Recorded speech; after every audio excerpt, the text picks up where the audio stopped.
Hey guys, and welcome to today's video where we are going to be talking about what happens when YouTubers become irrelevant and their channels subsequently drop off and pass their peak. So this has happened to many a YouTuber in multiple different ways, which we will be discussing in this video. So this is going to be considered kind of part of my Where Are They Now series, where we talk about OG YouTubers, their career journey and where they are now. But obviously today I'm not going to be focusing in on just one person, we're just going to be talking about the general ways that channels become irrelevant. So I will still continue to do that series with individual people, but a lot of what I'm going to talk about will apply to people that I've already spoken about or people who I'm going to speak about in that series in the future. So before we start, if you are not subscribed already, make sure to subscribe down below with notifications on so you don't miss an upload, and don't forget to leave a like on this video if you do go on to enjoy it. The first thing to preface this video with is that what actually is relevancy. Obviously that's something that we're going to be talking about a lot, so we need to understand what it is before we can get into it. So Urban Dictionary was entirely unhelpful on this topic because every definition of irrelevancy just said rice gum, which, while that's great, funny, haha, that's not really very helpful. So I would say someone is relevant when they are just known about. They're relevant when people who do not watch their videos know who they are. You will always be relevant to your own audience. They will always know you. They will always know who you are. So I would say to be really relevant online would be when people outside of your audience know who you are and are talking about you. I don't watch PewDiePie actively, but I know who he is, therefore he is relevant because there are a lot of people like me who know who he is but don't watch his videos. I might consider someone relevant who has 500k subscribers because they happen to be someone who I see a lot of on social media. Maybe they appear in videos with people that I know, or people that I follow retweet their tweets so I know who they are. But there are thousands of channels with over 1 million subscribers that I will have never heard of. So relevancy is very subjective and kind of relative to who you watch and who you interact with online. So kind of who is considered relevant will be different for each person, but there are some kind of big channels like James Charles, Jeffree Star, PewDiePie who will be relevant to kind of everyone, everyone knows who they are. For the creator, they may feel like they're doing well and becoming relevant when they have 50k subs, or they may have 5 million subscribers and feel like they're not relevant anymore. So relevance is very subjective to both the viewer and to the creator. So who you consider relevant, who I consider relevant, is probably very different depending on who we watch. So it's important to bear in mind that during this video this is very subjective, and people that I'm talking about as people who are irrelevant or who are relevant, you might disagree with me. So if I say that your fave is someone who is not relevant anymore, then please don't take that too hard. I'm not trying to insult them or insult you for watching their content.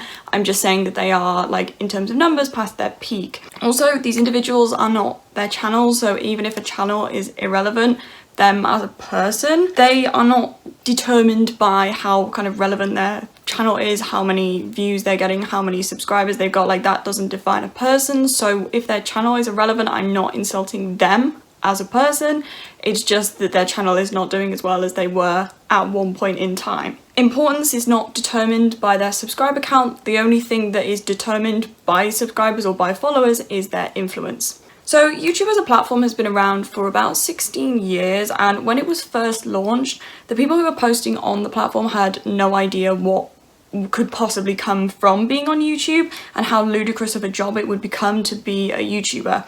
Think Jenna Marbles, Shane Dawson, Charlie Is So Cool, Niga Higa. None of those OG YouTubers really knew what was coming in terms of how big YouTube was going to get in the coming years.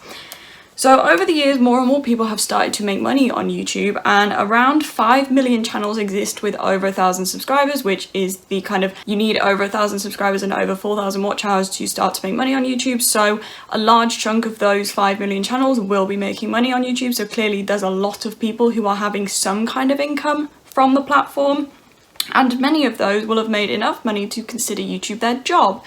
And the most recent channel growth has come in the last 5 or so years, with statistics showing that in 2016 there were 2,000 channels with 1 million subscribers, whereas in 2020 there were 22,000 channels with over 1 million subscribers. So that number has multiplied by 11 in just 5 years. And to put that into context, there was a channel that would hit 1 million subscribers every 4 days between 2016 and 2020, which is a milestone that back in kind of 2005 when YouTube was created, no one would ever dream of having that many people watching their videos. But YouTube as a platform has grown and created more jobs and more stars who rise to fame through their channel, some of whom have inevitably passed their peak and become irrelevant. Some OG stars, like PewDiePie for example, have managed to maintain relevancy throughout their career on YouTube and gone from strength to strength. And there's some, such as Tyler Oakley, who will gradually lose views over time so that eventually they are getting far less than what they were at one point in their career. And others, like Jenna Marbles, will pick a point and decide, you know what, that's enough, I don't want to do it anymore, and they will just take themselves off the platform. The journey of each YouTuber is different, and all of their rises to fame are unique in some way.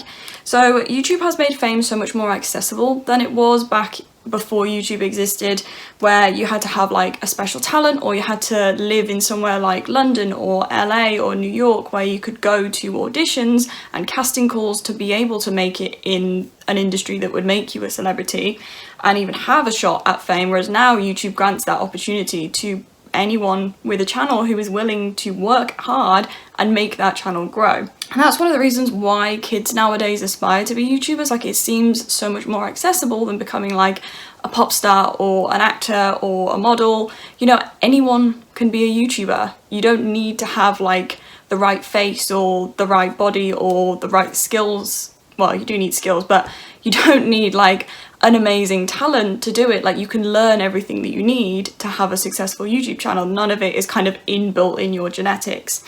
And it seems like an easy route to fame and fortune. In reality, it's not as easy as it looks, but it's a lot more realistic to aspire to be like a YouTuber than to aspire to be Justin Bieber or Beyonce. So everyone who creates a channel is aware of the potential success that it could bring them, but what people don't necessarily think about until they get that success is the longevity of their channel and of how long their channel is going to continue to grow for. How long will people be interested in their content for? Are they at the peak or will they go further? These questions will kind of sit at the back of your mind for as long as you're in that kind of growth phase where you don't really know where the growth is going to stop. And I know I've had this where like a video is done particularly well and suddenly I'm gaining like way more views and subscribers per day than I normally would, and in my head I'm thinking, this is great, but this is not going to last. Like, at what point are people going to stop watching this video and therefore my subscriber growth is going to go down again? You revel in it whilst it's happening, but you've also got this thought of, I know that this isn't going to last forever, so I need to kind of not get used to it now. And you need to think about like, okay, so I'm growing and I'm getting all these new people to my channel. How do I make sure that they don't unsubscribe when I next upload? It's all about kind of maintenance and making sure that people are sticking around, because you know that there is going to be a point where people are going to start leaving and you're not going to be able to do anything about it. So YouTube is not by any stretch the only job where this happens. Like, if you're an athlete, you will only have the kind of physical strength or stamina or flexibility to do your sport at an elite level for a number of years before you then start to lose that fitness naturally and you just can't get it back anymore. If you're a model, you're going to find it harder to start getting castings if you start to get like laugh lines, or you start to put on a little bit of weight as you get a bit older. Maybe you have like a child and then suddenly you can't get back to that body before then. So all of these jobs are time limited. You know, you are going to find it more difficult as you get older to continue that job. And yet YouTube is similar to these jobs in that there is an inbuilt expiration date for most YouTubers. However, it's different in that the expiration date is not set in stone. It's not like once you reach 30, suddenly you can't be a YouTuber anymore.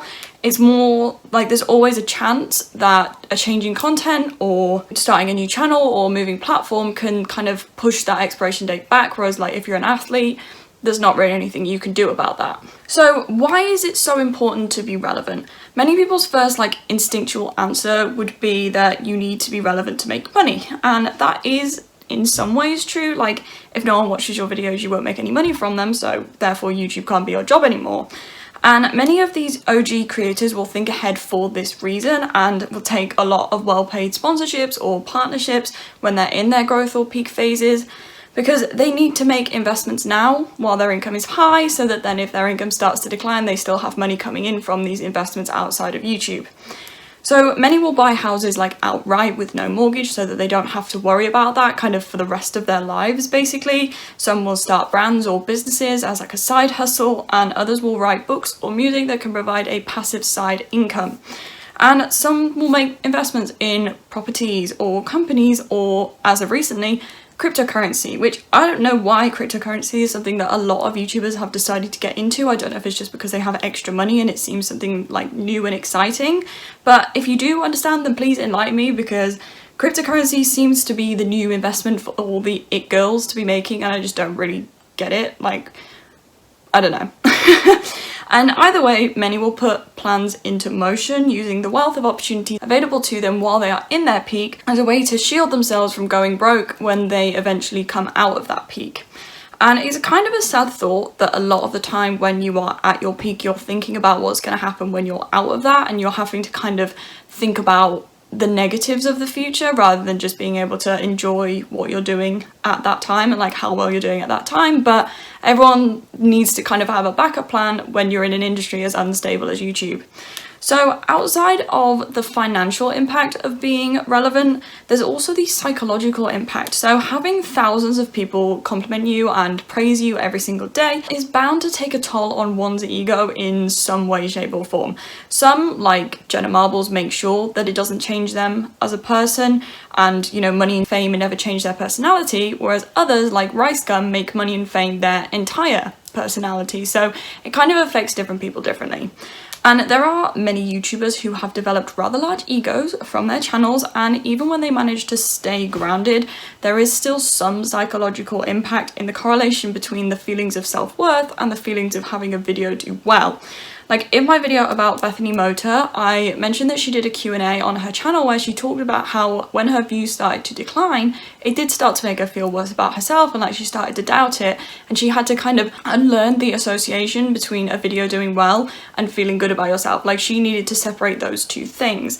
I think a lot of channels that become irrelevant will have this same story where suddenly they start to feel like they're doing something wrong, or they're not worthy or whatever, because their videos aren't doing as well as they once were, and they can't figure out what they've done differently or what they've done wrong to make these people like leave their channel. And having constant positive attention is kind of like an attention drug, where you start off with kind of small doses that gradually increase and increase and increase, and then suddenly someone takes this all away from you and you don't really know how to deal with that. And it's like you don't have that drug that you've been relying on for the past like few years whilst you've been getting it, and now suddenly you don't have it anymore and you don't really know what to do or how to act. And this is, I think, what the main reason why Shane Dawson is planning a return to YouTube. He has millions in the bank. He has a huge house, he has a family, a fiance, he has everything that he could possibly need to leave YouTube, and yet he wants to return to a platform where he knows that a lot of people outside of his fan base very much dislike him and will be making negative videos and negative comments about him. I think that because he's been on YouTube for so long, the attention that he's got from that has become like a kind of addiction, and he needs people to watch his videos and talk about him for him to feel good about himself. Like he derives part of his self-worth from what these online fans think of him, so he can't go quietly like Jenna Marbles, because online validation is far more important to him than it ever was to her, and put simply, he spent a year without it and now he needs to have another hit, so he's planning to come back. And this shows, I think, just how much of an impact YouTube can have on you, even if you don't notice it happening. Like, it's not just about making money, it's about getting views and starting to associate views with self-worth and how good subscribers can make you feel and what importance you would attach to those feelings.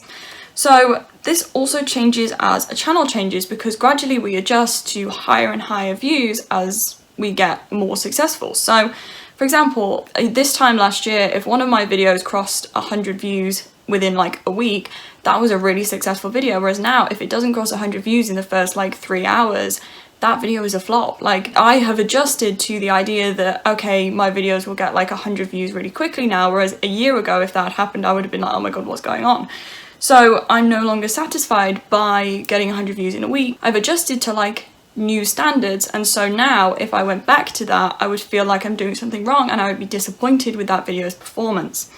So for creators who got like millions of views at their peak who now struggle to cross 100k, that would be like 10 times worse, because you're going from having hundreds of thousands of people sitting waiting for you to upload to suddenly not even 100,000 people wanting to watch your video. Like, that is quite a drastic change. So when you've adjusted to expect millions of views, that could be quite hard to then not have that anymore. So now we've talked about relevancy, let's talk about irrelevancy. So specifically the different paths to irrelevancy that channels tend to go down.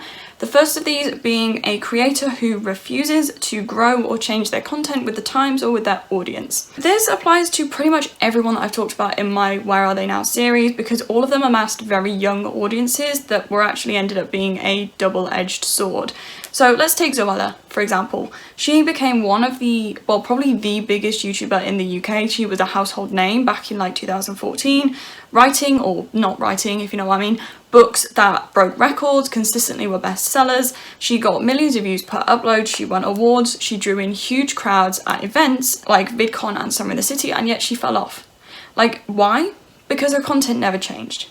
From 2009 to 2018, she was making the same hauls, monthly favourites, copper eyeshadow tutorials, and put simply, it's boring to watch the same thing over and over again. Like, she never changed anything. She never evolved, she always just did what she'd always done, and whilst that worked back in like 2013, 2016, where people were interested in her and her friends, once that interest kind of dwindled because all of them were just doing the same thing over and over again, she just fell off. Because once you've had a ton of controversies that turn people off of you, and then your content is not even something new or exciting, why would people want to continue to watch you? Like, if you're just putting the same thing out for 10 years, no one's gonna watch it by the end because they will have seen it all before. And she never put the effort in to evolve on her main channel, despite her YouTube journey following her from being a 19-year-old girl filming in her bedroom to being a 30-year-old millionaire having her first child. Like, she can't break 1 million views anymore, despite having like 10 million on her main channel and like 5 million on her vlog channel, because people just aren't interested in watching the same things over and over. Like, the only thing that has revived her channel now is the fact that she's had a baby and she could vlog about her journey as a pregnant soon-to-be mother and now as a mother. But even then, her audience who grew up and got bored of her, a lot of them haven't come back. Like, she and her other friends who were also well known at that time all had very young audiences, which in my personal opinion are the hardest to maintain over a long period of time because they grow up and they change so quickly. Like, someone who started watching Zoella at age 12 would be 16 in 4 years' time and is not interested in the same things they were when they were 12. And Zoella, because she never changed her content, she then didn't appeal to them anymore and they just kind of stopped watching her. Like, so many YouTubers, particularly those who had their peak in the mid-2010s, fell into this trap of forgetting just how fast their audience would grow up and want to see different content. And others who are guilty of this would be Tyler Oakley, Louise Pentland, Marcus Butler, Casper Lee, Connor Franta, all of whom were huge at that time, boasting millions of subscribers back when reaching 1 million subscribers was a rare phenomenon. But now their views are ridiculously low in comparison if they still upload at all. Like, YouTube trends change so quickly that as a creator you need to be flexible. Like, you need to move with the times. Like, think about all the gaming trends that we've seen over the past kind of year and a half. So when lockdown started, everything was about Warzone, and then everything was about Fall Guys in the summer, and then in autumn everything was about Among Us, and now everything is about Minecraft. And it's like, if you were a gaming YouTuber, you would have needed to play all of those games when they were relevant in order to draw in more views. You know, if you were still playing Fortnite, no one cares about Fortnite anymore. You know, that was 3 years ago. People are not bothered about that now. So if you're still playing it, your views are going to gradually drop and drop and drop because people just aren't interested anymore. Like, this is an example of how if you keep doing the same thing when the trends are changing around you, you're digging yourself into a hole that's getting harder and harder to get out of for the longer that you turn a blind eye to what's going on around you. You can't exclusively focus on what used to get tons of views, because chances are that was a trend and that's why people loved it. Remaking that once the trend has passed is never going to recreate that growth that you had when you made it originally when it was trendy. So a lot of these channels dropped off around like 2016, 2017 when we saw the rise of people like Emma Chamberlain and Tana Mojo, who pioneered a type of personal and relatable content that gave people more of an insight into the lives of their favourite creators than you get by watching a Primark haul or a Chubby Bunny challenge. Like that content wasn't trendy anymore. Story times and personal vlogs, days in the life, they were in. People wanted to see things that were just a creator, a camera and their personality, but these OG YouTubers just weren't providing that anymore. There's only so many Chubby Bunny challenges that one person can watch before they go insane, and I think a lot of people reached that point around 2016 and 2017 because it just got boring and it wasn't what they wanted to see anymore. I don't think that these creators were oblivious or like ignorant to the issue at all, but I think many of them were lost in what they could do to sort it.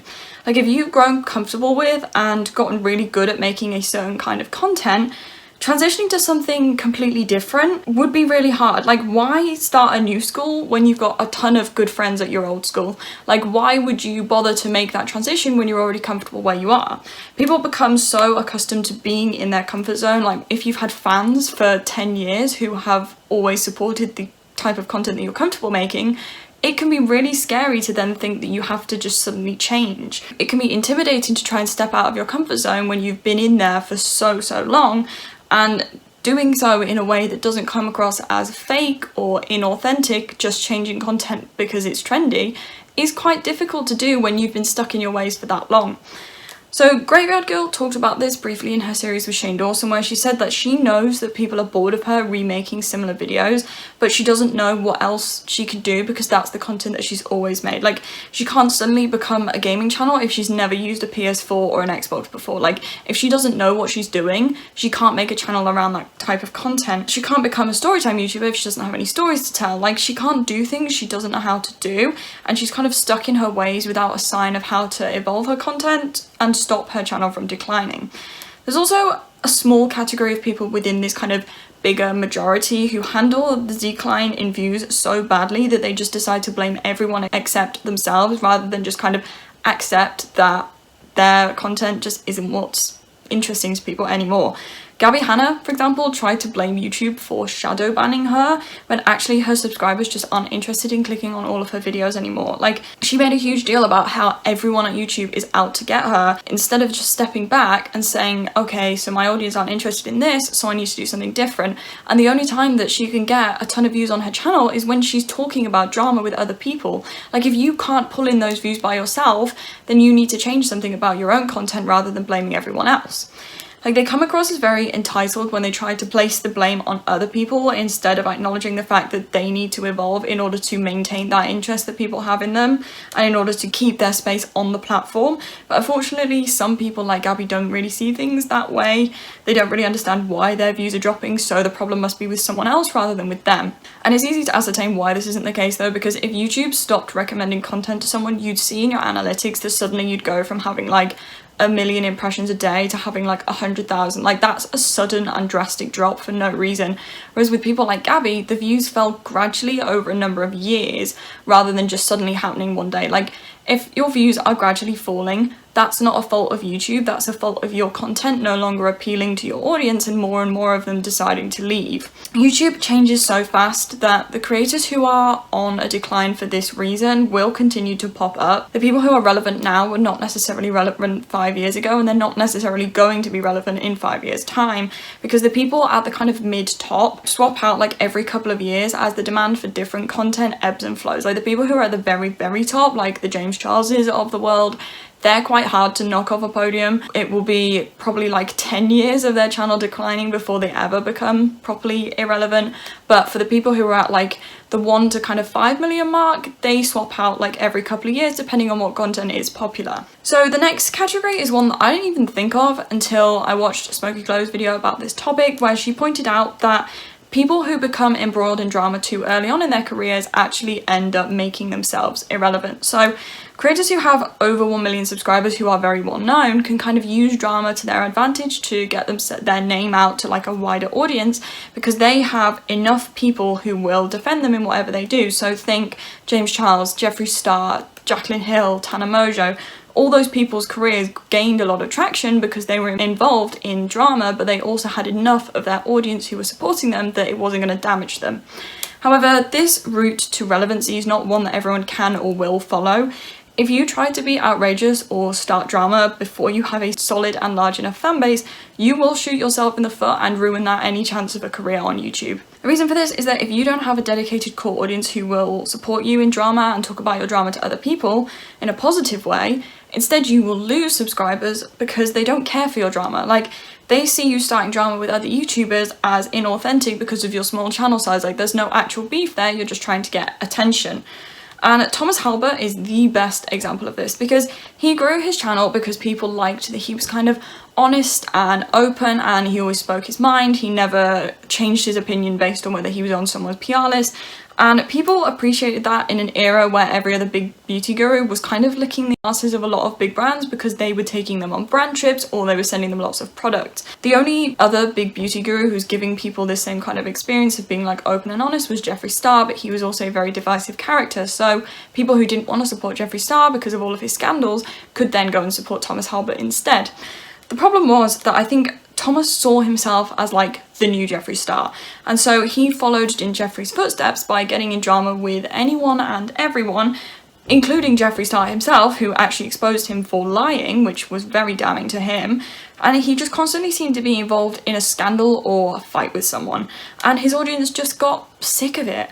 Like, he was so messy, and without a ride or die core audience, he coordinated his own downfall because he seemed unable to keep himself out of drama and people just simply could not be bothered with it anymore. Like, people didn't praise him for getting into drama the same way that they praise people like Jeffree Star, but he continued to get into it anyway and alienated all the fans who were just there for the content, not for his personal issues with other YouTubers. Like, he lost a lot of support over this and he's never really got that back because the reputation that he made for himself is one of notoriety, and people aren't going to give unlimited chances to a channel that is not a big channel. The size of your channel determines how people will respond to you getting into drama, but it's always a risk to go out of your way to try and fight with someone just for the purpose of trying to get more attention, especially when that person is also in your niche, because chances are some of your audience members will also watch that person, and if that person is a bigger YouTuber than you, it's more likely that they'll be dedicated to that person and they will leave your audience because they want to support this other person that you're feuding with. Like, in these kind of fights, the fans are going to go with the big guy rather than the small guy, so you need to be very careful. There are also people who've had one big scandal that's enough to end their career. Think Brooke House and her animal abuse, Call Me Carson getting caught sexting a minor, Leafy is Here getting banned from YouTube altogether. Like, all of these people had one big event that just ended their YouTube career rather than a series of small ones that add up. So these people tend to get into dramas concerning real life crimes or things that are frowned upon by the general public. So Call Me Carson and Brooke House both committed crimes. And Leafy had a pattern of troubling behaviour that led to YouTube just getting sick of him and saying, you know what, we don't want you on our platform anymore. Like, they pulled the plug on his channel completely because he just would not stop. And they lose their fans because what they've done is so heinous that people just don't want to support someone who's capable of actually doing that, who is so unself-aware that they think that that's an okay thing to do. Like, granted, this only applies to YouTubers who are not at the very top. Obviously, we've seen James Charles and David Dobrik get exposed for very similar things recently, and yet both of them are doing fine. So it seems to me that, like, once you get to that level, the only way to fall off is to lose views slowly over a number of years, or to make the choice to take yourself off the platform. So there is one person who I'm sure comes to everyone's mind when I say take themselves off the platform, and that is of course Jenna Marble. So Jenna made the decision in 2020 that she was not going to upload anymore and she took herself off social media altogether. So before going, she did address some problematic content from her past, but it seemed that she'd been considering leaving for a while for her own mental health reasons. So this is an anomaly that we haven't seen happen a lot with channels that are as big as hers was, but there have been examples of people who have just kind of got sick of being on YouTube after a while and decided it's not something they're interested in anymore. Like Charlie Is So Cool, like one of the first ever big YouTubers, he took himself off the platform because he just didn't want to be on there anymore. And YouTube as a job is not for everyone, and both of these creators started their channels with no knowledge of what it could possibly bring them, because YouTube at that point hadn't created jobs yet. People didn't know how much money in the future they were going to be able to make, so they were just kind of doing it as a fun pastime, not doing it for the purpose of getting a life of fame and luxury out of it. YouTube is very unstable unless you're one of these like big channels that seemingly will never die unless you choose to kill it yourself. But one of the reasons why people leave is because they don't want the stress and the worries of what people think of them, or how well their last video did, or what money will be coming in this month. You know, is it as much as last month? Will it be able to pay the rent and the bills? All of these questions are things that you don't have to ask yourself if you have like a 9-to-5 office job or any stable job with a set salary.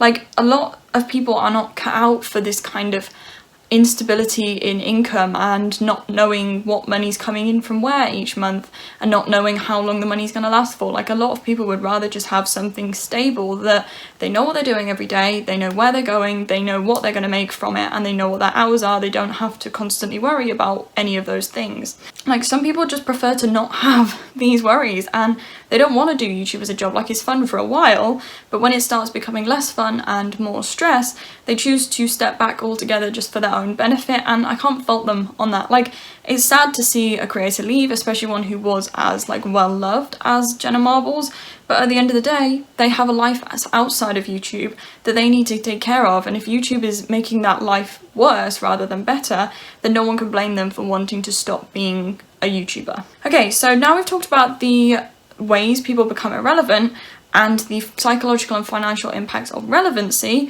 Let's talk about the impact of becoming irrelevant. So firstly, obviously there is a financial impact. Like, less views on your videos generally means less money coming in each month, which can be a pretty daunting thing to think that you've earned the highest wage of your life in your late teens or early 20s. And it can be scary to think about the future in that context. Like, everyone knows YouTube careers won't last forever, and actually experiencing the involuntary end of your online career would be something pretty terrifying to most people.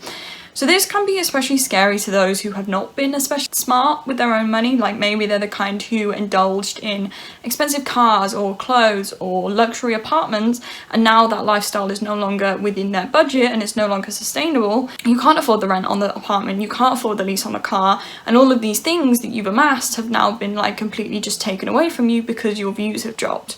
Like, generally this decline happens over a number of years rather than suddenly all in one go, so people do have time to plan for how they're going to manage this kind of lesser budget, and you know, they can get rid of the cars, or they can replace it with something cheaper, they can stop buying designer clothes, stop buying as much makeup, whatever. And the impact of becoming irrelevant is kind of determined by how well you were doing when you were relevant. So if you were making $1 million a year and now you're only making 50,000, that's going to seem like quite a drastic change. Whereas if you were making 50,000 and now you're only making 20,000 in a normal job, the change is less severe, and like, it's easier to reattain a similar salary to what you were getting from YouTube in a normal job. However, if YouTube was only just kind of paying the bills and getting you through each month, it could be really impactful to lose that extra few hundred or £1,000 each month, and it may demand major life changes like moving house, because you can no longer afford where you lived when you're at your peak. And the financial impact will be slightly different for everyone, but don't just assume because a channel is not getting views on any new videos anymore that they aren't making any money. People like Zoella, Joe Sugg, Casper Lee, etc., there will be ex-viewers of theirs that go back and watch their old videos for nostalgic purposes, and all of those views are still making that money. Like, Jenna Marbles, for example, she's still getting 200,000 views a day on all of her old videos, even though she's not putting out anything new, so she will still be getting a passive income from YouTube even though she's not uploading anymore. I think often when you look at a channel that's past its peak or has died, you assume that they aren't making much at all because their current views are low, but actually that may not be the case depending on how many views they're getting on their old videos. Also, Social Blade is highly inaccurate, at least it is for my channel, so don't use Social Blade as a guide for what these people are making. Just kind of, you can see how many views they're getting still on their old videos on there, but I wouldn't look at the like guide for their earnings because that is just so out of whack with what people are actually making. In terms of the psychological impact, there's not just the impact of making less money, not knowing if you'll be able to live on your new income, there's also the kind of embarrassment, denial, and just shame of no longer being at your peak. Like, no one wants to admit that their viewers aren't watching their videos anymore. No one wants to look in the analytics of their new video and see that people have unsubscribed because they've uploaded. No one wants to see their views slowly decline and not know why. Like, this is not a pleasant experience for anyone to go through, especially if you've internalized the positive thoughts and feelings that you get when a video does well. Like, when every video is a 10 of 10, you feel deflated, you feel demotivated, you don't know what you've done wrong, and you feel like you need to change something, but you just don't know what you need to change. And on top of that, you'll also have people who are telling you that you're a flop and you're irrelevant. And so reading comments to try and figure out what's going wrong can also kind of give you more negative things to think about, because you're also seeing all these comments of someone saying like, oh, you're irrelevant now because you're only getting this many views, like what happened, when actually in your head you're thinking the same thing, and that's just someone confirming that what you're thinking is correct. And other people can always see how you're doing, so it can feel like embarrassing to continually see a decline in views and know that everyone else is also seeing that decline in views and talking about how your channel is dying. Like, that's not going to be pleasant to anyone. Like, think about how you feel when you think someone else is talking about you, and then multiply that by thousands when thousands of people online are talking about you in a negative way because your channel is just not doing as well as it was before. There are, however, a few YouTubers who have managed to kind of break out of the cycle of having a few years of peaking and then a slow decline. So in the UK, we have a YouTube group called The Sidemen, who are a group of 7 people who have all individually been on YouTube since I think the late 2000s or the early 2010s, and yet they're more popular now than they have ever been 10 years later. So they've managed to avoid that like slow decline that most others who came up at the same time as them have experienced, and instead they're still on the up, because seemingly they've like changed and improved their content to keep appealing to their old audience, but also to bring in a new audience. Like, for example, my brother was a massive fan of them when he was like 12, and he still watches all their videos now that he's 17. Like, for 5 years, they've kept him interested in their videos because they are changing with the times to do whatever is popular. We also have Shane Dawson and Anthony Padilla, so both OG YouTubers who had huge growth on the platform in the early days, and then in the mid to late 2010s found a new niche of content that would revive their channels. Shane's was his conspiracy theories and his docu-series, and Anthony's was his I Spent a Day With series. Like, they both saw that they were in a period of stagnancy or decline, and so they tried something new and stuck with it when it worked. So doing this is not necessarily like a good thing if you're changing your entire personality and your interests and your opinions to fit in with whatever's trendy. But if someone is growing and changing their content like authentically without making any changes to themselves as a person, I see no reason why not to do that, why not to try and change your channel and keep your viewers interested. Shane, I don't think has done this authentically because his interests seem to vary a lot based on what's popular at the time. For example, when makeup was popular, he made a series about makeup, he released a makeup palette, he pretended to be interested in makeup, and then once he'd made his money, he wasn't interested anymore and decided to exit in a spectacular fashion. That's not authentic growth as a creator. However, Anthony's did seem authentic because he wasn't trying to follow a trend that he's seen other people do and that happened to be really popular. He just had an idea and it worked. People were interested in watching it. It was something new and exciting, and so he just carried on with that. Overall, I don't think many content creators start their YouTube channel with the intention of it lasting forever. Like, everyone knows how unstable this job is, and they know what might happen to their channel one day because it's happened to so many before them. Like, I don't think people necessarily put in a plan for what they'll do if they ever become irrelevant, but I do think that people do think about it and have other things in life that they want to do outside of YouTube, so that they can then, once the YouTube journey is over, they know like, okay, I want to go out and do this. Like, most people are just kind of enjoying it while it's good and seeing how long it lasts. Most people are not having a Gabby Hanna-esque breakdown when they start to see their channel decline, and they're just kind of taking it on the chin. Like, I do find it very interesting how different creators react differently to their channels starting to drop off, and like how some continue to upload anyway, others leave completely, and others kind of move to somewhere else like Twitch to try and revive their audience in a different way. So many people haven't experienced what I've talked about in this video, and inevitably there will come a point in every creator's journey where it has to end. So you really just gotta enjoy it while you can. Bask in the glory of success while it's happening, but be gracious once it starts to dissipate. Like, take the money you've made and be glad to have had the experience. Hardly anyone stays in their job for their one job for their entire life anymore. So it's kind of natural progression that everyone reaches a point where they don't really care to upload anymore, and we just kind of have to accept that. Like, irrelevancy is not always a bad thing. It can be an easy way for a creator to escape the YouTube bubble if they've been looking for a way out, or it can be a sad way to say goodbye. But either way, it's not something that people should fear happening to them, because the death of a channel is kind of the same as like death in real life, in that it is inevitably going to happen at some point, so you may as well just enjoy the time that you've got.